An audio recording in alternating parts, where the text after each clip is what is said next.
I come from a migrant family. My parents came from overseas. My father escaped the border under gunfire. And, you know, he spent time looking for somewhere to go, ended up coming to Australia. He contacted my mother who lived back home from Croatia, and he invited her over and she came over. And I was born in what was a free country, Australia. And I absolutely love this country. And it's why I'm fighting for it. And so I grew up. My father was a labourer. He worked very hard. Like him and my mother, they were when my mum was home during the day, he was working and looking after us. In the evenings, my mother was working, my father was looking after us. The whole time they had to work. And their goal was they wanted to look after the children, myself, my brother, my sister. We were very important to them. And one of the goals is they wanted one of us to be the first in our family to go to university. So thankfully, you know, I pushed myself. I ended up going through university. I started studying information technology. I got a degree in IT. I ended up working in the IT industry. Sadly, during that time, my father died at a very young age. So, you know, myself and my sister and my brother had to really help my mother through that time. It was a very difficult time for her, but she kind of kept going. And I ended up, again, graduating from university, ended up working first for the government. So I spent a few years working for a couple of government agencies.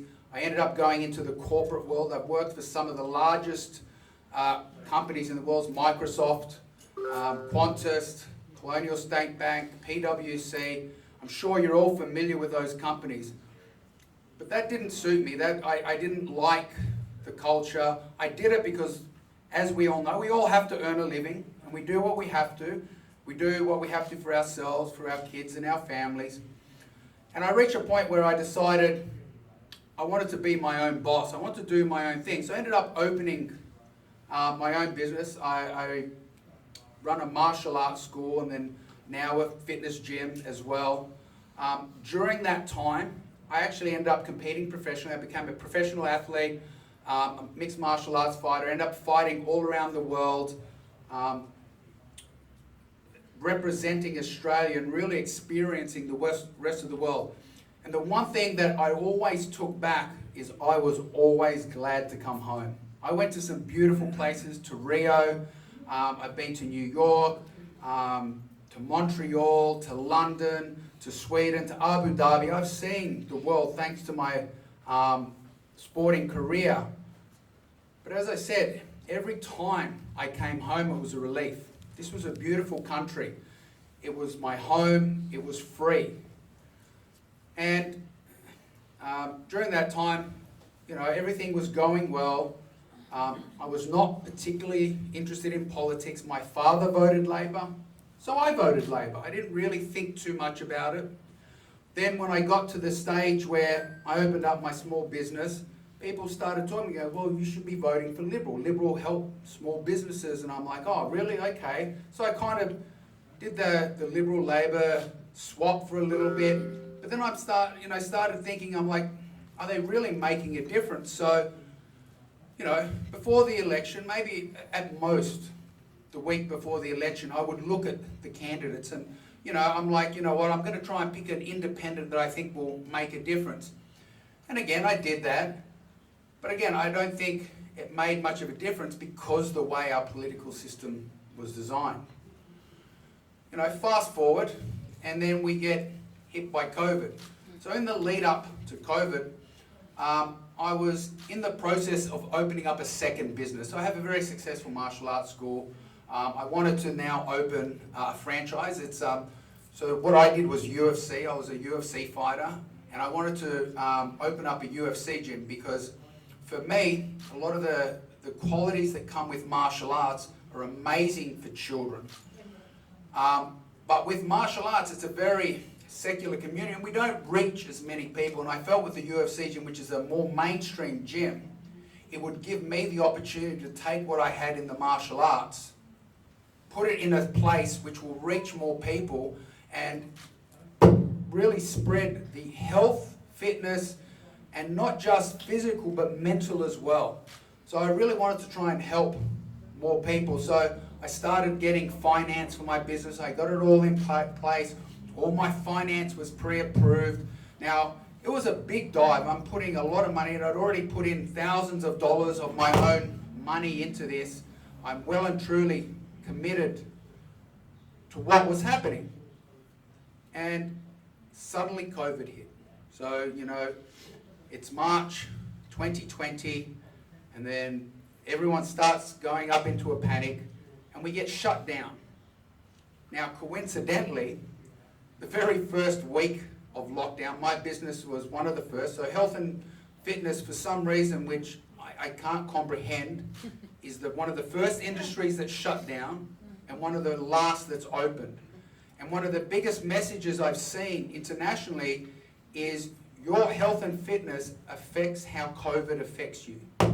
The more unfit, the more unhealthy you are, the greater the severe reactions. So closing down health and fitness made no sense to me. So already I'm in this quandary about the message that's going out, and I'm like, how can we not be an essential service? So I'm dealing with that, and then as I said, the very first week, my son is born. So couldn't have timed it any worse. So we end up going into the hospital, and we literally had to be locked down into the hospital for the week and a half, 2 weeks we were in there. Now, don't get me wrong, it was a beautiful time. I got to spend a lot of time with my son in there. And even in the lockdown, I thank God that I had the opportunity that when he came home, I spent a lot more time with him than I probably would have if I'd been going to work. But the flip side is, and part of the message of what the government was doing, is they started isolating us, started isolating our communities. And I saw that effect. My own son couldn't go visit his auntie, couldn't go visit his grandparents. My mother, who lived in Canberra, couldn't come up. She wasn't able to see him till about 4 or 5 months after he was born, because for 3 months we were locked down. But even after the lockdown got lifted, because of the message of fear that the media portrayed, she was afraid to come up to Sydney. No matter, thankfully she kind of got over it. She came up and she ended up seeing my son, but I just didn't understand why the government would want to separate people from their friends, their community, their families. And then, once we opened up, things went well. Wasn't totally back to normal, but things are going good. And so we kind of kept going through the year, and my business starts steamrolling. We're starting getting closer to opening. And then all of a sudden, I go back to my finance companies where all the finance is pre-approved. And they've gone, sorry, not anymore. Because of COVID and because of the government restrictions and because we may get locked down again, we've cancelled all finance. We're not going to give you. So now I'm committed to a business. I put thousands of dollars in, and I may never open. And it was a terrifying time because I put my house into it, my business into it, to try and open up this second one. And for me, it was about sharing and helping the community. I mean, don't get me wrong, it is about creating something, an income stream and a future for my son and having all that. But I did it because I really wanted to share my message. I really believe in my health and fitness, in my martial arts, and improving lives. One of the things I have in my martial arts schools, I have a hyperbaric oxygen chamber. And this kind of will explain how I feel and my confusion. So I initially got it for performance and recovery for my students who train. I've got a lot of athletes, I've got competitors. They didn't use it a lot, so I started looking deeper into the community and illnesses that it could help. So I started promoting it outside. And obviously I started getting in a lot of cancer patients, autistic children, and things like that. So I started doing a lot of research into cancer and different things. So when these people came in, I at least had some information, not just the chamber. I wanted to provide them more. I wanted to help them. I wanted to give them ideas on how they can work outside the system, things they can do to complement their treatments and really improve their recovery.